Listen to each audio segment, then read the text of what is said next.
Bonjour ou bonsoir, c'est selon. Bienvenue sur ma chaîne.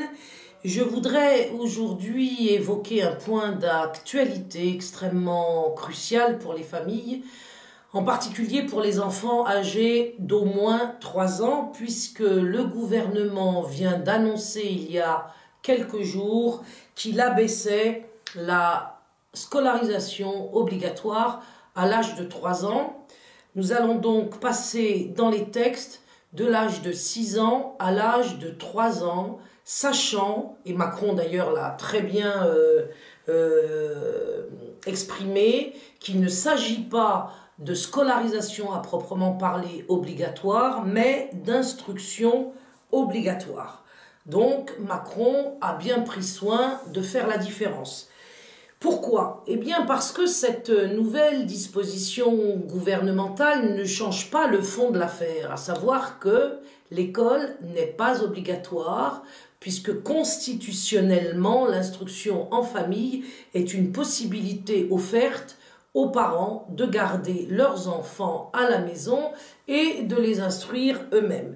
Ce qui était vrai pour la dite scolarisation obligatoire à 6 ans, le reste pour la dite scolarisation à 3 ans, c'est la presse qui parle de scolarisation, c'est la presse qui parle d'obligation scolaire, ce n'est pas la Constitution. Et si la presse vous parle d'obligation scolaire, vous aurez deviné qu'il s'agit simplement de faire pression sur vous, sur les familles.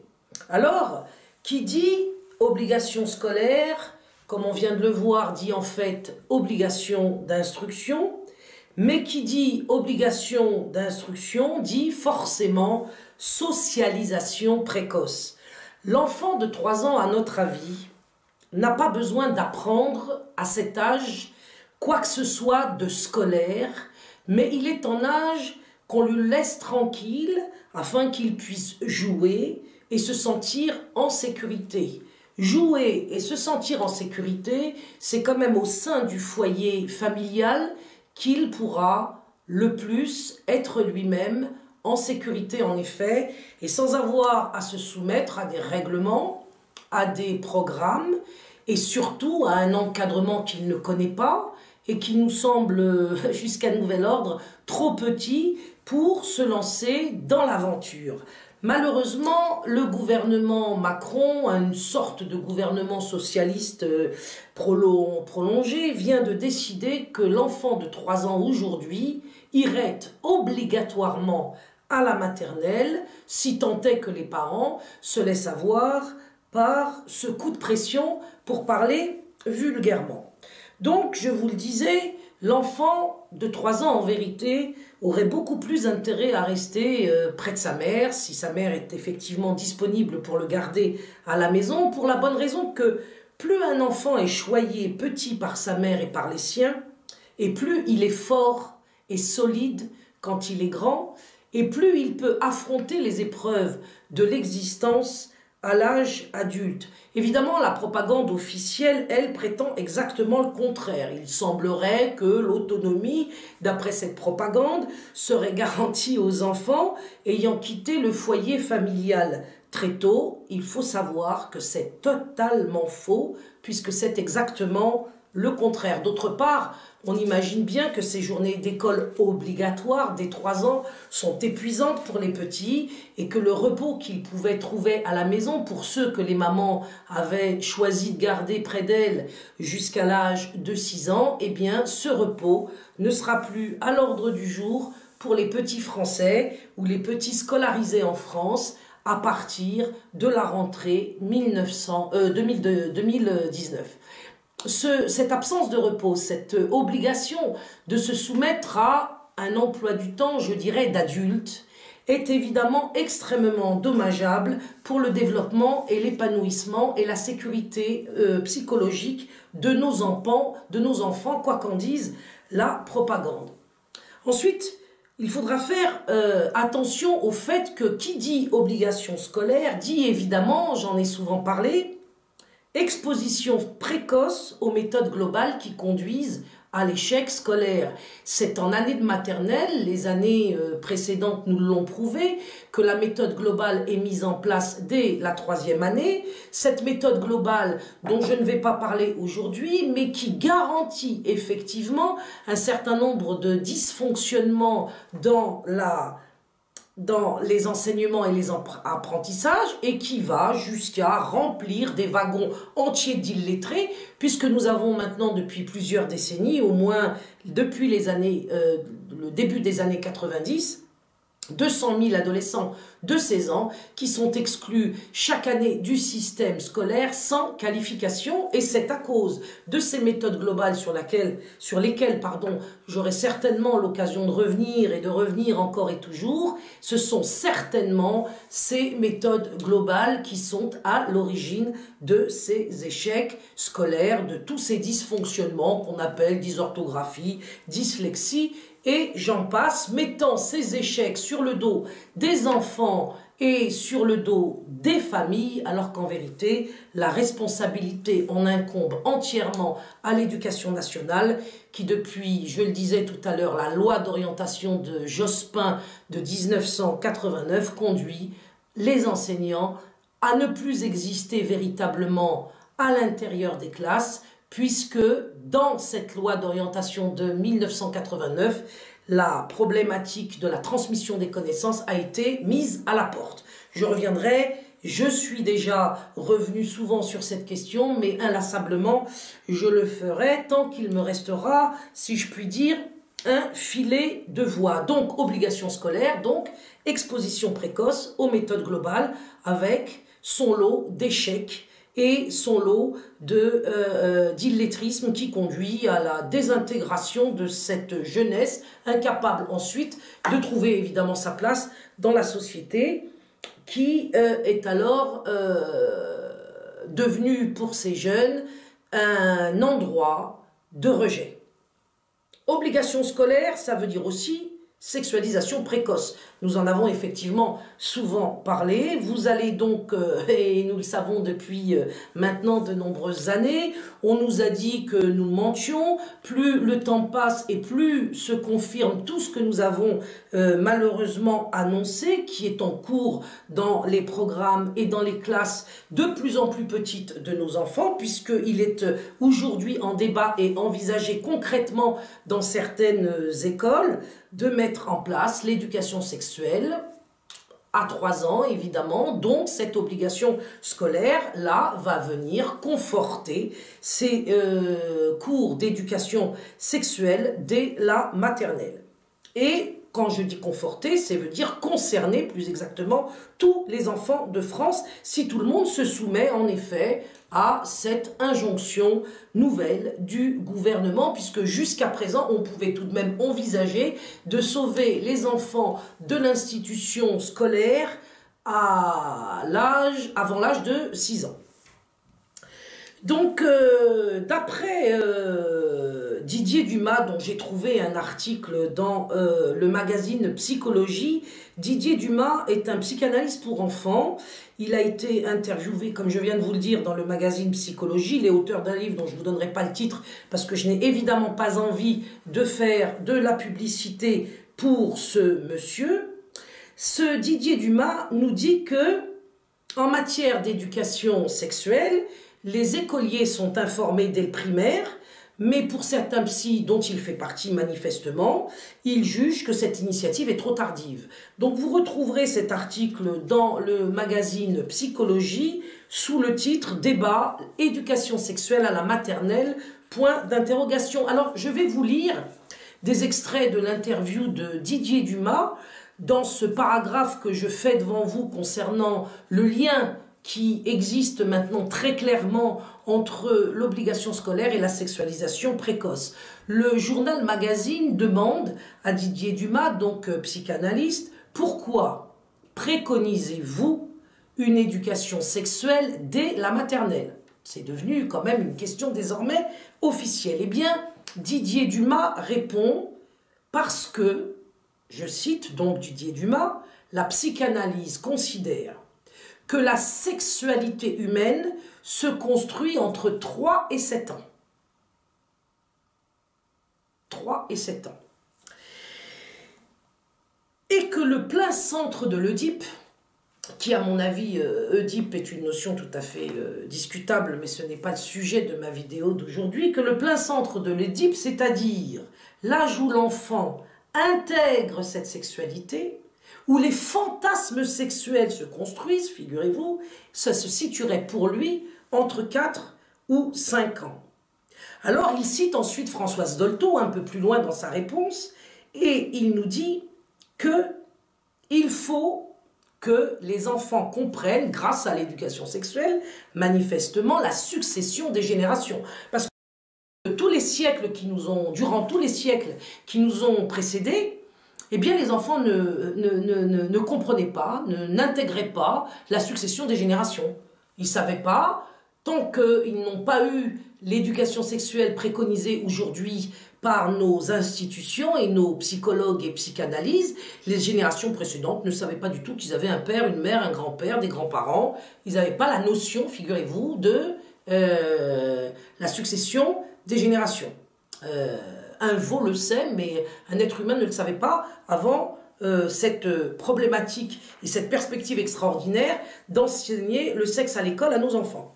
Donc cette éducation sexuelle permettra, d'après donc notre ami, comment il s'appelle, Didier Dumas, j'ai pas la mémoire des noms de ceux que je n'aime pas, et donc pour que l'enfant puisse atteindre à cette compréhension de la succession des générations, comme disait Françoise Dolto, nous cite donc Dumas Didier, il faut lui faire comprendre à quoi va lui servir son sexe plus tard. Voilà, donc le petit vient à l'école, comme ça avec son petit cartable, sa maman elle va travailler chez ses patrons, et il va être envisagé à l'école d'expliquer au petit de 3 ans, au petit de 4 ans, à quoi va lui servir son sexe plus tard. Et conclut-il sur cette première question, c'est pour cela que Madame Dolto disait aussi que c'est à 3 ans que la fille doit savoir que le vagin sert à réceptionner le pénis.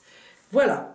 Donc, pour les mamans qui sont encore à la maison et qui ont le privilège extraordinaire de ne pas travailler, cette obligation d'instruction à 3 ans va donc les conduire tout de même à déposer leurs enfants à l'école de façon à ce que, notamment, ces enfants entendent parler du fait que le vagin sert à réceptionner le pénis. Autre question qui m'a paru extrêmement importante, posée par Psychologie à Didier Dumas et qu'il me semble donc important de vous communiquer dans cette intervention que je fais. La question de Psychologie est la suivante. Les parents ne pourraient-ils apporter cette parole à leur enfant? On veut absolument que nous les parents on parle de sexe à nos propres gosses. Je vous dirais, ceci étant une confidence, que mes enfants ne m'ont personnellement jamais interpellé sur ces questions-là avant très longtemps, et encore, certainement pas à 3 ans, et que je suis entourée de mamans, de grand-mères, qui elles-mêmes m'ont témoigné qu'elles ne se sont jamais trouvées confrontées à cette situation. Donc, il est possible que nous soyons des mères, des grands-parents, d'une planète qui n'est pas la même que celle de monsieur Didier Dumas. Alors, la question de Psychologie, c'est pourquoi, sous-entendu, l'éducation sexuelle devrait-elle se passer par l'école? C'est vrai, c'est une question tout de même. Pourquoi l'école, subitement, là, comme ça, décide, enfin subitement, c'est pas exactement le bon adverbe, parce que c'est un processus qui est en cours maintenant depuis plusieurs années, on le sait parfaitement. Nous avons été les initiateurs des journées de retrait de l'école parce que justement, il était question dans l'ABCD de l'égalité proposée à l'époque par Vincent Payon de toucher à l'intime, au genre et à la sexualité de nos enfants. Donc pourquoi l'école, demande Psychologie, pourquoi l'école serait l'endroit où il faudrait en effet parler de sexualité à nos enfants?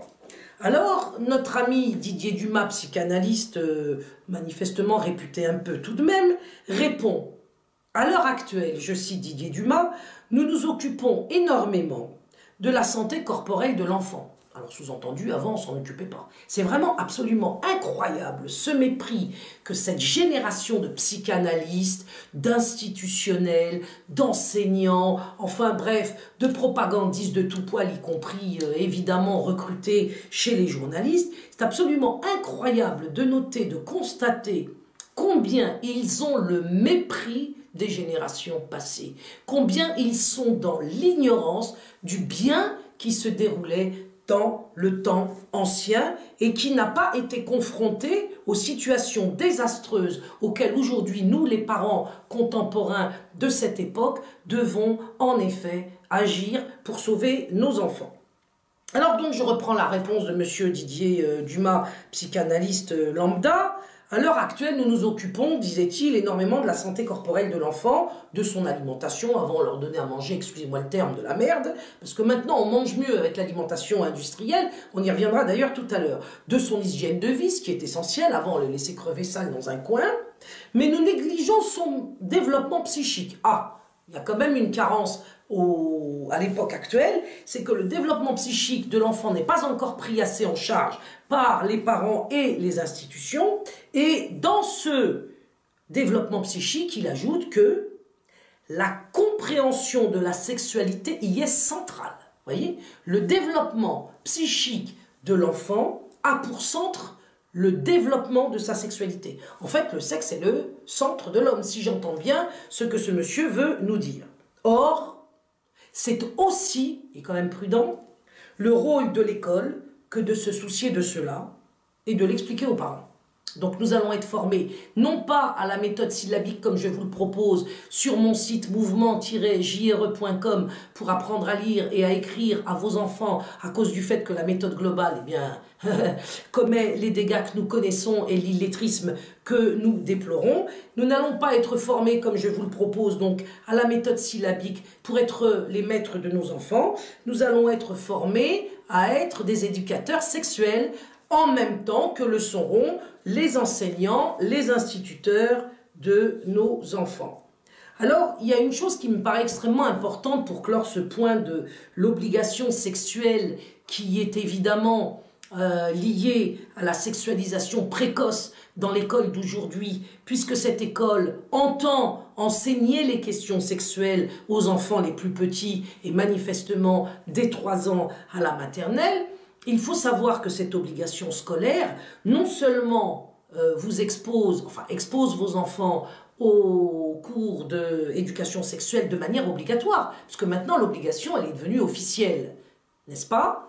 Mais en plus, cette obligation scolaire, c'est aussi une obligation d'exposer de manière précoce, comme d'habitude, vos enfants à d'autres enfants qui ont peut-être des expériences sexuelles plus précoces que vos enfants. On l'a vu dans l'exemple des cours d'éducation sexuelle. Je mettrai le lien de la vidéo sous celle-ci dans une école de Périgueux où un petit enfant de primaire, de CM2 si je me souviens bien, auquel la maîtresse demandait comment s'appelait ce qui sortait du sexe du pénis tout raide de son papa. Son pénis s'est mis à grandir et rapetisser. Et puis quelque chose de gluant en est sorti. Qu'est-ce que ça veut dire, ça? Je crois que c'est du pipi. Alors, tu penses que c'est du pipi. Qu'est-ce que vous en pensez, les autres? Je pense que c'est du sperme. Et est-ce que quelqu'un sait comment ça s'appelle quand, justement, ce truc gluant qui s'appelle le sperme, comme on l'a dit, comment ça s'appelle quand il sort du pénis? Ça s'appelle l'éjaculation. CM2 Périgueux, en campagne française, protégée par des jolis cyprès qui entouraient le village. Eh bien, là, nous sommes dans la situation où non seulement, dès 3 ans, les enfants vont être confrontés à des cours d'éducation au sexe, mais de surcroît, ils vont être forcément confrontés à d'autres enfants qui en ont entendu parler avant eux, à tort à mon avis, et qui auraient aussi éventuellement des expériences qu'ils vont avoir là l'occasion, dans le cadre des cours d'éducation sexuelle, de faire part à leurs autres petits camarades, et ceci en bonne et due forme du programme. Avoir des expériences au lycée où des cours d'éducation sexuelle ont traumatisé des adolescentes de 14, 15, voire même de 16 ans, y compris dans les écoles catholiques.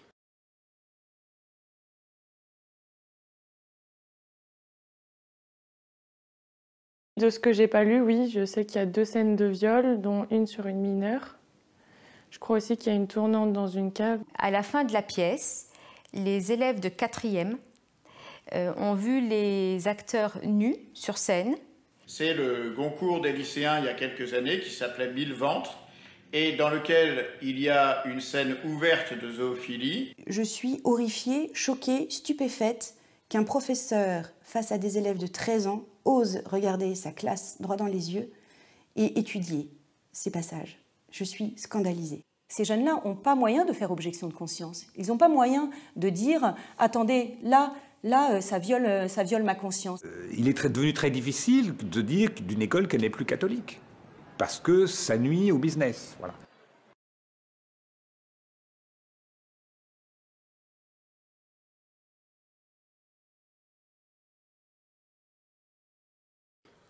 Sixième point, l'obligation scolaire, c'est donc aussi l'obligation vaccinale.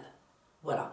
Ce mouvement vaccino-sceptique a, dans toute l'Europe, exprimé son mécontentement et son rejet de l'obligation vaccinale, d'autant plus que cette obligation vaccinale aujourd'hui, c'est celle des 11 vaccins, qui bien évidemment contient tout ce dont on a parlé. Je remettrai aussi effectivement ma vidéo sur la composition des vaccins. Je vous renvoie aux travaux de Philippe Gendroc sur cette question et je vous renvoie aussi également à sa chaîne où vous comprendrez, si vous ne le savez pas déjà, ce qu'il en est et ce qu'il en retourne derrière cette question vaccinale. Eh bien, cette obligation scolaire aujourd'hui équivaut à une obligation vaccinale qui s'imposera par l'intermédiaire de l'obligation scolaire. Alors, on le sait, mais je vais le répéter quand même, le système immunitaire n'est peu ou prou pas consolidé à partir de avant l'âge de 3 ans. Je répète ma phrase qui n'était pas très claire. L'obligation scolaire, c'est une obligation vaccinale, disais-je. Le système immunitaire, il faut le répéter, n'est pas consolidé avant l'âge de 3 ans. Faites vos recherches, notamment sur Internet, et vous le trouverez confirmé. Cette obligation scolaire a donc pour but de contraindre toutes les familles à se soumettre à l'obligation vaccinale sans avoir l'air d'y toucher, puisqu'il va y avoir évidemment ce lien dont je vous parle entre le fait d'être obligé de conduire les enfants à l'école, sachant que l'inscription à l'école exigera que vos enfants soient vaccinés. Donc l'obligation scolaire va de pair avec l'obligation vaccinale. À ce stade, ceux qui croient au bluff du peuple souverain sont, me semble-t-il, en situation tout de même de se poser quelques petites questions. Septième point, l'obligation scolaire va de pair avec une alimentation laïque et industrielle. Laïque, on voit bien ce que je veux dire, il y a des enfants, on le sait, qui ne mangent pas de porc. Il y a parfois des aménagements dans certaines écoles, et c'est tant mieux, mais industriel, c'est beaucoup plus grave, et il n'y a absolument aucun aménagement sur cette question, parce qu'il n'y a pas, à notre avis, d'écoles publiques, voire même d'écoles privées sous contrat, voire même d'écoles hors contrat, sauf celles qui ont un budget conséquent, qui fournissent aux enfants une alimentation biologique de qualité et variée. Dans certaines cantines, chez les plus démunis, on va retrouver le plus souvent des produits très gras à la cantine, très sucrés, notamment des entrées grasses comme la charcuterie, mais aussi des plats trop riches qui sont à base de farce, de panais ou de frits. Tout ça, évidemment, cuisiné dans des entreprises et des usines qui n'ont plus rien à voir avec la petite cuisine familiale de la maman ou de la nounou qui, elle, cuisine au mieux des produits frais et au pire tout de même des aliments quand même de meilleure qualité que ceux qu'on trouve, on le sait, dans les cantines de restauration collective, sans parler de tous ces desserts gras qui viennent à la fin conclure le repas des écoles. Moi, je suis enseignante, il m'est arrivé de manger à la cantine à une certaine époque, c'était déjà pas fameux dans les années 90-2000, je peux vous dire que dorénavant, je ne prendrai même plus le risque d'y consommer une seule entrée. Bon, c'est un petit peu excessif parce qu'on ne peut pas généraliser ce que je dis à toutes les cantines, sachant que les gens font avec les moyens qu'on leur donne, et nous savons bien aujourd'hui qu'il n'y a pas de véritable politique d'alimentation de qualité dans les restaurations, dans les restaurants collectifs, malheureusement. 8e point, l'obligation scolaire. J'aurais dû en parler tout à l'heure, mais peu importe, je le dis maintenant, c'est une socialisation muette. C'est-à-dire que lorsque votre enfant de 3 ans, lorsque je parle ici d'obligation scolaire, je parle de l'obligation scolaire à 3 ans, évidemment. Il s'agit de cet abaissement de l'obligation d'instruction à 3 ans que je suis en train de traiter. Donc, cette obligation d'instruction qui conduit de fait à une obligation de scolarisation est liée elle-même à une socialisation muette. On vous dit, ah, vos enfants vont être très heureux à partir de l'âge de 3 ans, parce qu'on va vous enjoliver évidemment le programme, puisque dès lors, on va vous faire croire, comme toute propagande légitimement destinée à vous tromper, ou plutôt illégitimement destinée à vous tromper, eh bien cette propagande va vous dire que votre enfant va connaître plus d'autonomie, va rencontrer une réalité qui sera plus proche de la sienne quand il sera grand et sera donc mieux préparé à son entrée dans le monde.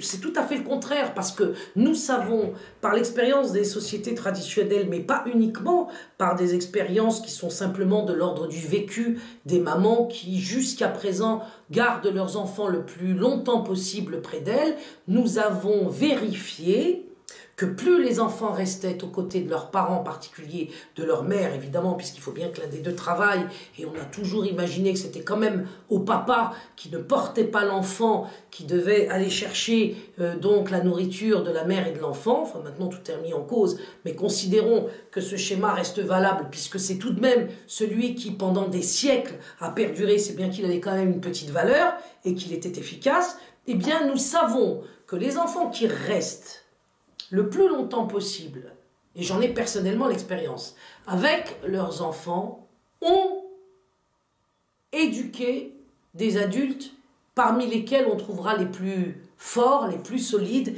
et les mieux préparés justement à une entrée dans le monde qui n'est jamais facile, dans un monde de surcroît qui se détériore et où les conflits se multiplient et où les pressions s'exercent de plus en plus violemment sur les gens.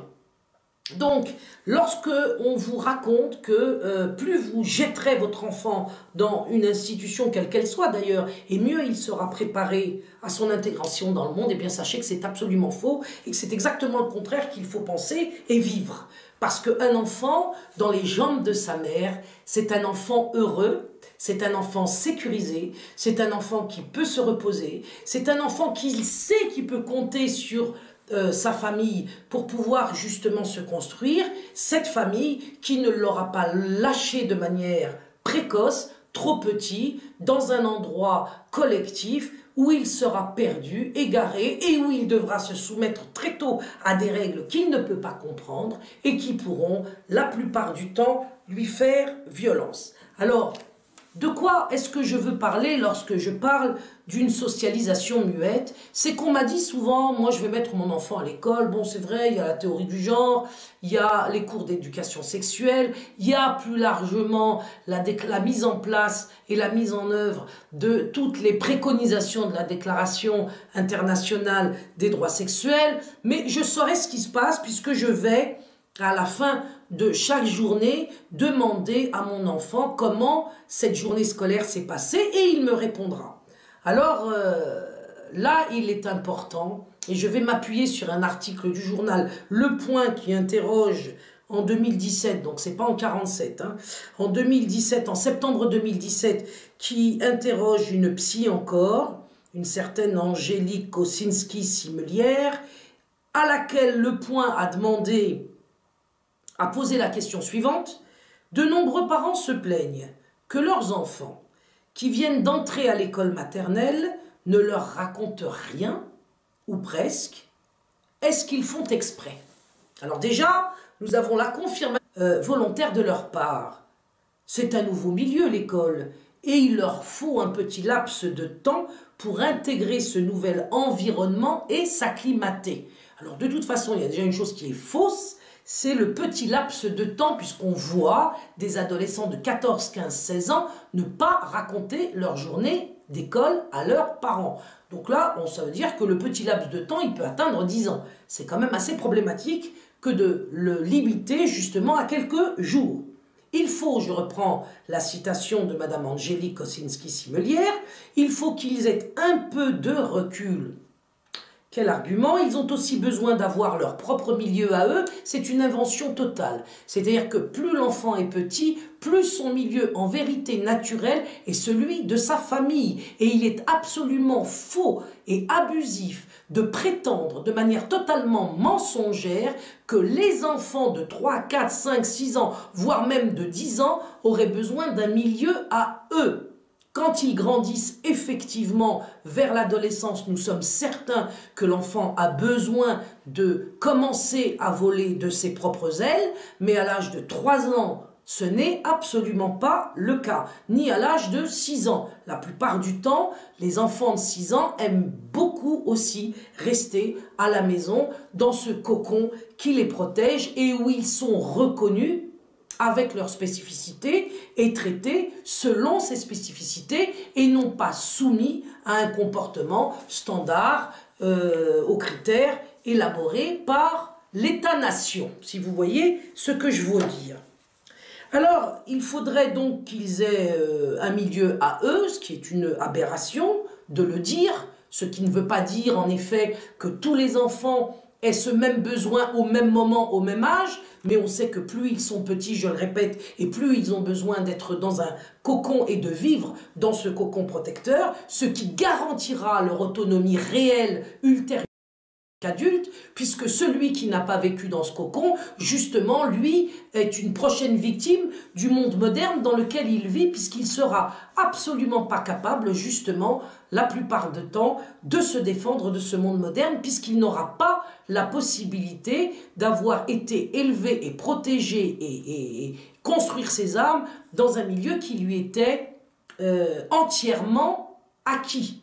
L'école n'est pas un milieu entièrement acquis à cet enfant-là ou à cet autre-là. L'école est un lieu de comportement standard, de règles imposées de manière collective, sans traiter de la spécificité de chaque enfant présent évidemment dans les classes. Donc plus tôt on les soumet à ce fonctionnement standardisé et plus ils seront fragiles et faibles en tant qu'adultes. Lorsqu'on connaît, comme dirait Solzhenitsyn, ce processus de déclin de courage et de développement de la lâcheté dans les sociétés modernes, on peut se dire que cela vient aussi en partie des conditions dans lesquelles l'enfant se développe soi-disant dans les sociétés modernes où il est très tôt lâché par ses parents et abandonné dans les institutions de la République ou des républiques selon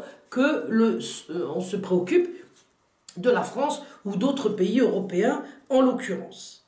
Donc à 3 ans, il passerait, d'après cette psychologue donc Angélique Kosinski-Simelière, à 3 ans, il passerait du stade de bébé à enfant. Bon, ça demande aussi à éprouver, mais admettons, c'est la première vraie séparation avec les parents. Je le répète, c'est une séparation qui n'aurait pas dû être. Et du coup, l'enfant a de petites envies, écoutez bien, c'est vraiment pathétique, de petites envies d'indépendance. À 3 ans. Des petites envies d'indépendance. Alors il dit quand même entre guillemets. Il vaudrait mieux enlever les guillemets et le terme envie d'indépendance, elle serait plus dans la vérité. Donc l'enfant a des petites envies d'indépendance et d'autonomie. Je viens, je crois, de vous dire que tout ceci est faux, que vous pouvez le vérifier auprès de vos enfants. Vos souvenirs pour les personnes un peu plus âgées vous le confirmeront.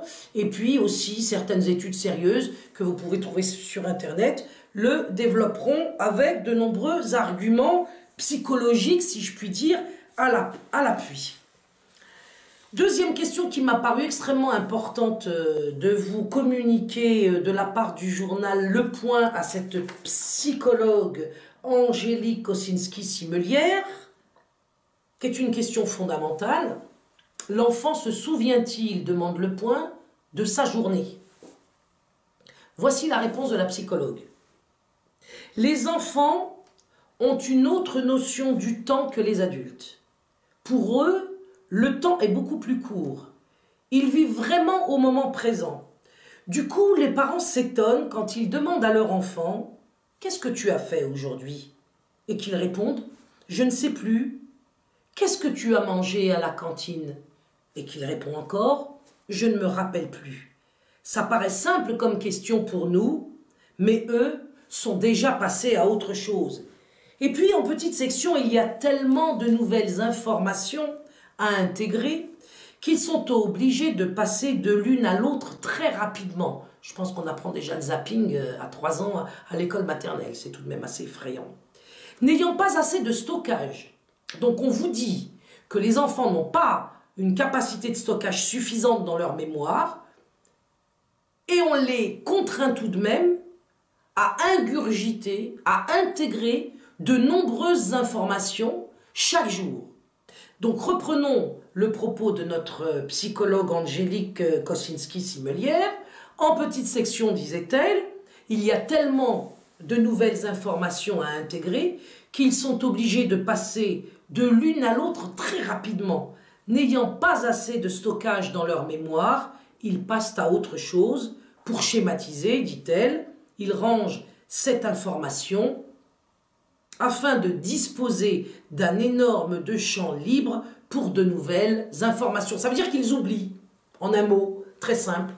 Ils ne vous raconteront pas ce qu'ils ont vécu ou ce qu'ils, à l'école, cette journée-là, ou ce qu'ils ont mangé à la cantine, parce que ça ne stocke pas là-dedans, donc ça part. Le point, après cette argumentation de la psychologue, lui demande, les parents ne doivent donc pas s'inquiéter. Parce que moi, je dois dire que quand j'ai lu sa réponse, où je ne remets rien en cause, sur ce plan, je pense qu'elle est plus, comment dirais-je, compétente que moi, et puis elle dit des choses qui me semblent sensées. Quand moi j'ai lu sa réponse, j'ai trouvé ça extrêmement inquiétant. Alors j'ai été heureuse de voir que Le Point, justement, se préoccupait de mon inquiétude en nous posant la question de savoir si, en effet, nous ne devions pas, nous, les parents, nous inquiéter de cette situation. Alors je vous le donne en mille, évidemment, elle répond non. Elle répond non, avec le temps, l'enfant se souviendra. Il faut être patient, et ce n'est pas parce qu'il ne raconte rien que sa journée s'est mal passée. Alors là, moi j'ai une chose à lui demander, c'est qu'est-ce qu'il prouve? Puisqu'il ne se souvient pas, et qu'on ne peut pas en parler avec lui, qu'elle le reconnaît elle-même, qu'elle dit que l'enfant ne peut pas stocker toutes les informations de la journée, la mémoire étant trop petite pour le faire à cet âge-là. Quelle preuve avons-nous, en tentant de discuter avec nos enfants, que la journée s'est bien passée? Et surtout s'il y a des agressions, comme ça a quand même pu avoir le cas, des agressions d'ordre divers et variés, si l'enfant ne nous en parle pas, nous ne le saurons pas. Donc si un enfant voit arriver par exemple un intervenant qui lui raconte des choses bizarres comme ça peut exister, telles que de 3 ans à l'école maternelle. Mais il paraîtrait que déjà 97% des enfants sont à l'école maternelle et que cette mesure donc s'adresserait à 26 000 enfants protégés qui vont devoir aujourd'hui emprunter ce chemin. À ces 26 000 enfants, ou plutôt à leurs parents, je dis que l'école, en dépit de cette déclaration du gouvernement, est constitutionnellement une solution d'instruction parmi tant d'autres et que l'instruction en famille demeure légale en France jusqu'à nouvel ordre. Et je conseille aux parents de garder leurs enfants au moins jusqu'à l'âge de 6 ans. Et j'appelle les pères à aider les mères à rester à la maison jusqu'à ce que l'enfant atteigne au moins l'âge de 6 ans pour que celui-ci prenne les forces, toutes les forces dont il a besoin pour se construire et aborder le monde extérieur avec une architecture intérieure et une santé physique et morale qui soit à la hauteur des enjeux qui l'attendront à l'école, sachant qu'à 6 ans déjà, c'est vraiment pas simple que d'aborder l'apprentissage de la lecture avec la méthode globale. Lorsque on dit tout ça, on se rappelle de cette parole de Laurence Rossignol qui, en avril 2013, nous avait tous surpris lorsqu'elle avait dit sur le plateau de Tadei, à ce soir ou jamais, la fameuse phrase qui avait fait scandale. Les enfants n'appartiennent pas à leurs parents, avait-elle asséné sur le plateau de Ce soir ou jamais, au moment où il était justement question du fait que ces enfants étaient soumis par l'école à un certain nombre de problématiques que nous estimions déjà tous les uns et les autres bien inadaptées et forcément donc aux effets traumatiques sur les enfants les plus petits, sachant que l'âge qu'il conviendrait de considérer comme étant un âge normal pour la socialisation n'est peut-être même pas celui de 6 ans. Mais je ne vais pas faire de leçons sur le sujet, car ma vidéo aujourd'hui porte sur l'abaissement de la scolarisation obligatoire à l'âge de 3 ans, que je veux montrer que cette obligation vient aussi être une obligation vaccinale et une obligation de se mettre à manger une alimentation réelle et à adopter des méthodes d'instruction qui ont prouvé leurs méfaits quant à la réussite scolaire de centaines de milliers d'enfants, de millions d'enfants depuis les années 90. Et pour clore cette vidéo, je voudrais vous faire comprendre que des enfants qu'on met très tôt dans des structures collectives risquent, lorsque vous serez de vieux parents, envisager de vous abandonner à leur tour, comme ils l'auront été eux-mêmes, dans des structures collectives. Donc je ne sais pas si beaucoup d'entre vous savent ce que c'est qu'exactement une maison de vieilles personnes plus ou moins abandonnées par leurs enfants. C'est aussi dramatique que des petits-enfants plus ou moins abandonnés par leurs parents. Et quand nous en arriverons à l'âge où nos enfants nous lâcheront, il se trouvera un ministre probablement qui viendra nous expliquer que les vieux parents n'appartiennent pas à leurs enfants. Et c'est ainsi que la boucle est bouclée, de la naissance à la mort, nous allons nous retrouver sans arrêt, nous le grand peuple souverain, à n'être finalement qu'un peuple enchaîné d'esclaves. Et je pense que les responsabilités des parents sont éminemment importantes, qu'ils ne doivent pas accepter ce processus de dépossession de l'autorité parentale et de leurs responsabilités, qu'ils doivent donc, face à cet abaissement de l'âge de la scolarisation obligatoire de 3 ans, faire comme si ça n'existait pas et se soumettre bien, évidemment, malheureusement, au contrôle de l'éducation en famille, sur lesquels je reviendrai bientôt, puisque je vous promets de faire 2 émissions sur les contrôles de l'école à la maison, le contrôle de la mairie et le contrôle pédagogique de l'éducation nationale. Donc si vous ne voulez pas être abandonné à vos vieux jours par vos enfants dans une maison de vieilles personnes qui est forcément maltraitée par l'absence de personnel qualifié ou par le peu de personnel présent et donc dans l'impossibilité de bien s'occuper de vous, je vous conseillerais de donner à vos enfants ce qui les nourrira et qui vous reviendra lorsque vous-même serez arrivé à l'âge de ne plus pouvoir vous occuper de vous.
souviens-toi de moi.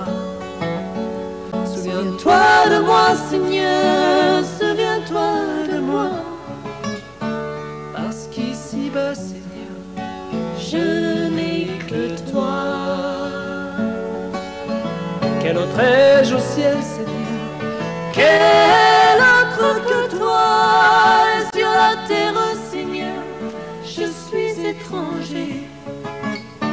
Je ne prends plaisir qu'en toi, Seigneur. Quand tu viendras dans ton règne, souviens-toi de moi, Seigneur, souviens-toi de moi.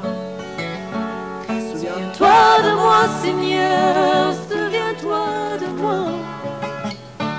Parce qu'ici-bas, Seigneur, j'espère en toi. Quand le jour viendra, Seigneur, ce jour tant attendu, que moi aussi je sois parmi les élus, à glorifier ton nom, Seigneur. Quand tu viendras dans ton règne, souviens-toi de moi, Seigneur, souviens-toi de moi. Souviens-toi de moi, Seigneur, souviens-toi de moi. Parce qu'ici-bas, Seigneur, je ne crois qu'en toi. Donne-moi la force pour y arriver jusqu'au bout, Seigneur, de persévérer et pour ensuite me reposer.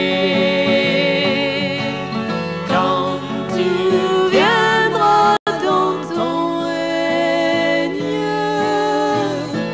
souviens-toi de moi, Seigneur, souviens-toi de moi. Souviens-toi de moi, Seigneur, souviens-toi de moi. Parce qu'ici-bas,